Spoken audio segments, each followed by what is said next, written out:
വിദ്യാർത്ഥി കേന്ദ്രീകൃത പദ്ധതിക്കായിട്ട് സ്കൂളിൽ 44 കോടി രൂപ വകയിരുത്തുന്നു. സൗജന്യ സ്കൂൾ യൂണിഫോം പദ്ധതിക്കായി 150.34 കോടി രൂപ വകയിരുത്തുന്നു. മാനസിക വെല്ലുവിളികൾ നേരിടുന്ന കുട്ടികൾക്ക് പരിചരണം നൽകുന്ന സ്ഥാപനങ്ങൾക്ക് സാമ്പത്തിക സഹായം നൽകുന്നതിനായി 62 കോടി രൂപ വകയിരുത്തുന്നു. കൈറ്റിൻ്റെ പ്രവർത്തനത്തിനായി 38.5 കോടി രൂപ വകയിരുത്തുന്നു. സാർ, കേന്ദ്രാവിഷ്കൃത പദ്ധതിയായ സമഗ്ര ശിക്ഷ അഭിയാനുള്ള ആകെ സംസ്ഥാന വിഹിതം 340 കോടി രൂപയാണ്. ഇതിൽ 55 കോടി രൂപ സംസ്ഥാന പദ്ധതി വിഹിതത്തിൽ നിന്നും ബാക്കി തദ്ദേശ സ്വയംഭരണ സ്ഥാപനങ്ങളുടെ വിഹിതത്തിൽ നിന്ന് കണ്ടെത്തുകയാണ്. സമഗ്ര ശിക്ഷാ അഭിയാൻ്റെ പ്രൊജക്ട് ഡയറക്ടർ നടപ്പാക്കുന്ന പ്രവൃത്തികൾക്കായിട്ട് 20.5 കോടി രൂപ വിലയിരുത്തുന്നു. കുട്ടികളുടെ പോഷകാഹാര നില മെച്ചപ്പെടുത്തുന്ന ഉച്ചഭക്ഷണ പദ്ധതിക്കായി 402.14 കോടി രൂപ വകയിരുത്തുന്നു.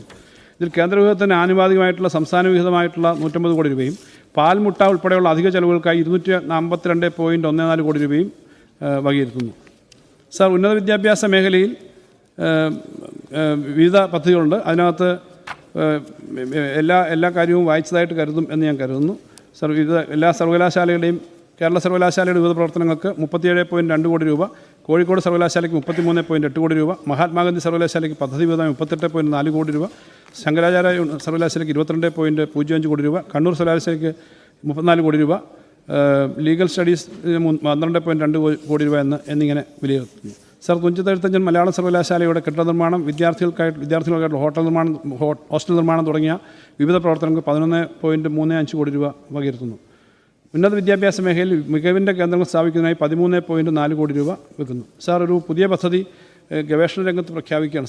സാർ, സംസ്ഥാനത്തെ വിവിധ സർവകലാശാലകളിലും ഗവേഷണ കേന്ദ്രങ്ങളിലും പ്രവേശനം നേടിയിട്ടുള്ള റെഗുലർ ഫുൾ ടൈം ഗവേഷണ വിദ്യാർത്ഥികളിൽ മറ്റു ഫെലോഷിപ്പുകളോ ധനസഹായം ലഭിക്കാത്തയോ ആയിട്ടുള്ള വിദ്യാർത്ഥികൾക്ക് പ്രതിമാസം 10,000 രൂപ വെച്ച് ഫെലോഷിപ്പ് നൽകുന്നതാണ്. സാർ, ഇതിനായി CM റിസർച്ചേഴ്സ് സ്കോളർഷിപ്പ് എന്ന പുതിയ പദ്ധതി പ്രഖ്യാപിക്കുന്നു. 2025-26 20 കോടി രൂപ ഇതിനായിട്ട് വകയിരുത്തുന്നു. സാർ, ചരിത്ര ഗവേഷണ കൗൺസിലിന് 13 കോടി രൂപ, അസാപ്പ് പ്രവർത്തനങ്ങൾക്ക് 35.10 കോടി രൂപ എന്നിവ വിലയിരുത്തുന്നു. സാർ, ശ്രീനാരായണ ഗുരു ഓപ്പൺ സർവകലാശാലയ്ക്ക് സ്വന്തം ഭൂമി ഈ വർഷം തന്നെ വാങ്ങി കെട്ടിടം പണി ആരംഭിക്കാൻ കഴിയുമെന്നാണ് പ്രതീക്ഷിക്കുന്നത്. ഇതിനായിട്ട് 30 കോടി രൂപ വകയിരുത്തുന്നു. സാർ, അർഹരായ കോളേജ് വിദ്യാർത്ഥികൾക്ക് വിവിധ സ്കോളർഷിപ്പ് നൽകുന്നതിനായി 36.70 കോടി രൂപ വകയിരുത്തുന്നു. സാർ, റൂസ പദ്ധതിയുടെ സംസ്ഥാന വിഹിതമായി 30 കോടി രൂപ വകയിരുത്തുന്നു. സാങ്കേതിക വിദ്യാഭ്യാസ മേഖലയുടെ വിവിധ പ്രവർത്തനങ്ങൾക്കായി 266.30 കോടി രൂപ വകയിരുത്തുന്നത് മുൻ വർഷത്തേക്കാളും 19 കോടി രൂപ അധികമാണ്. കൊച്ചി ശാസ്ത്ര സാങ്കേതിക സർവകലാശാലയുടെ പ്രവർത്തനങ്ങൾക്കായി 31.25 കോടി രൂപ, ഇതും കഴിഞ്ഞ വർഷത്തേക്കാളും 4.5 കോടി രൂപ അധികമാണ്.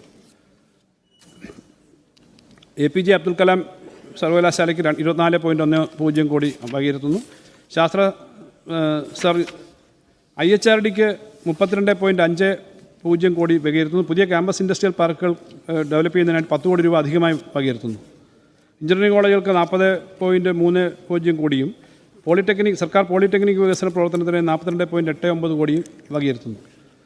സാർ, കലയും സംസ്കാരവും സാംസ്കാരിക മേഖലയ്ക്കുള്ള വിഹിതം മുൻവർഷത്തെ 170.49 കോടി രൂപയിൽ നിന്ന് 197.49 കോടി രൂപയായി ഉയർത്തുന്നു.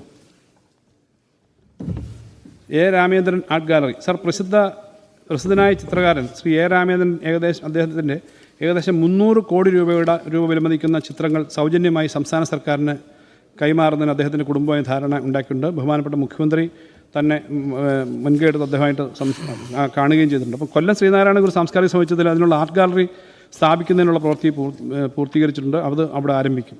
സാർ, പത്മനാഭപുരം കൊട്ടാരത്തിലെ ആർക്കിയോളജിക്കൽ മ്യൂസിയത്തിൻ്റെ സമഗ്ര നവീകരണം ഈ ഘട്ടത്തിൽ പൂർത്തിയാക്കിയിട്ടുണ്ട്.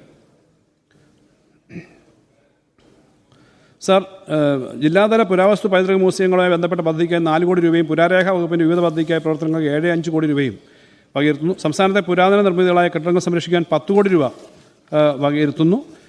മാവേലിക്കര തകഴി എന്നിവിടങ്ങളിലുള്ള പഴയ ബുദ്ധകേന്ദ്രങ്ങളെ സംരക്ഷിക്കുവാൻ 5 കോടി രൂപയും വകയിരുത്തുന്നു.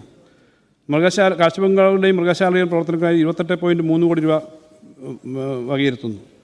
AKG മ്യൂസിയത്തിൻ്റെ പ്രവർത്തനത്തിന് 3.50 കോടി രൂപ വകയിരുത്തുന്നു.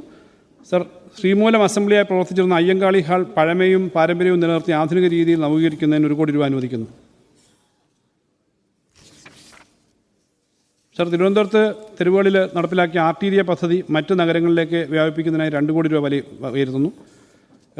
സർ, തൃശ്ശൂർ പൂരനഗരിയിലെ പ്രധാന കേന്ദ്രമായിട്ടുള്ള തേക്കിൻകാട് മൈതാനത്ത് അടിസ്ഥാന സൗകര്യ വികസനത്തിനായി 5 കോടി രൂപ അനുവദിക്കുന്നു. സർ, കൊല്ലത്ത് ഹിസ്റ്ററി ആൻഡ് മാരിടൈം മ്യൂസിയം സ്ഥാപിക്കുന്നതിന് 5 കോടി രൂപ വകയിരുത്തുന്നു. സംസ്ഥാന ചലച്ചിത്ര വികസന കോർപ്പറേഷന് വിവിധ പദ്ധതികൾക്കായിട്ട് 21 കോടി രൂപ വകയിരുത്തുന്നു. സർ, സംസ്ഥാനത്തെ തിയേറ്ററുകളിൽ ടിക്കറ്റിംഗ് സംവിധാനം നടപ്പിലാക്കുന്നതിനായി അതിൻ്റെ പ്രവർത്തനങ്ങൾ ഇപ്പോൾ നടക്കുകയാണ്. അതിൻ്റെ ഭാഗമായിട്ട് ആദ്യഘട്ടമായിട്ട് 2 കോടി രൂപ സംസ്ഥാന ചലച്ചിത്ര വികസന കോർപ്പറേഷന് വകയിരുത്തുന്നു. സർ, കേരള ചലച്ചിത്ര അക്കാദമിക്കായിട്ട് 14 കോടി രൂപ വകയിരുത്തുന്നു. 5 ബാലഭവനുകളുടെ സൗകര്യ വർധനയ്ക്കായിട്ട് 5 കോടി രൂപ വകയിരുത്തുന്നു. കലാമണ്ഡലം കൽപ്പിത സർവകലാശാലയ്ക്ക് 11.5 കോടി രൂപയിൽ ചെലവിൽ മണക്കുളം മുകുന്ദരാജ സ്മാരക അക്കാദമിക് ബ്ലോക്ക് നിർമ്മിച്ചു കഴിഞ്ഞു. സർവകലാശാലയ്ക്ക് 24.5 കോടി രൂപ വകയിരുത്തുന്നു. സംസ്ഥാനത്തിൻ്റെ തനതായ സാംസ്കാരിക സവിശേഷതകൾ സംരക്ഷിക്കുന്നതിനും പ്രചരിപ്പിക്കുന്നതിനുള്ള പ്രവർത്തനങ്ങൾക്കായി സാംസ്കാരിക ഡയറക്ടറേറ്റിന് 30 കോടി രൂപ വകയിരുത്തുന്നു. യുവകലാകാരന്മാരെ പ്രോത്സാഹിപ്പിക്കുക, പ്രാദേശിക സാംസ്കാരിക വികസനം പ്രോത്സാഹിപ്പിക്കുക എന്നീ ലക്ഷ്യങ്ങളോടെ നടപ്പിലാക്കി വരുന്ന യുവകലാകാരന്മാർക്കുള്ള വജ്ര ജൂബിലി സ്കോളർഷിപ്പ് പദ്ധതിക്ക് 13 കോടി രൂപ വകയിരുത്തുന്നു. ഇതിൽ 4.55 കോടി രൂപ വനിതകൾക്കായിട്ട് നീക്കിവെക്കുന്നു. വജ്ര ജൂബിലി കലാകാരന്മാരുടെ കലാപരിപാടികൾ സംഘടിപ്പിക്കുന്നതിനായിട്ട് പ്രത്യേകമായി 3 കോടി രൂപ അധികമായി വകയിരുത്തുന്നു. സർ, റൂറൽ ഹാർട്ട് ഹബ് എന്ന പദ്ധതിക്ക് 5 കോടി രൂപ വകയിരുത്തുന്നു.